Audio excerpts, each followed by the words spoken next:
இன்றைக்கி இந்த deo BS6 பார்த்தீங்கன்னா இந்த லாக் செட் வந்து ஜாம் ஆகிடுச்சு, டைட் ஆகிடுச்சு. இது இந்த ஃபால்ட்டு தான் எடுத்துகிட்டு வந்தாங்க. வெளியே கேட்டதுக்கு ரெடி பண்ணோம் அப்படின்னா இதை மாற்ற தான் செய்யணுன்ட்டாங்க.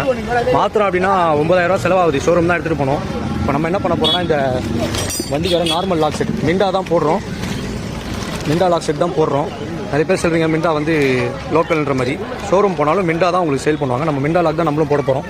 போட்டு முடிச்சுட்டு இந்த வீடியோவில் உங்களுக்கு இதோட ரிசல்ட் எப்படின்னு காட்டுறேன். இப்போ பார்த்தீங்கன்னா இந்த டியோ வந்து முடிஞ்சிச்சு. இது வந்து இந்த சாதா லாக் செட் போட்டோம். இதிலே ஸ்டார்ட் ஆஃப் எல்லாமே வந்துடும்.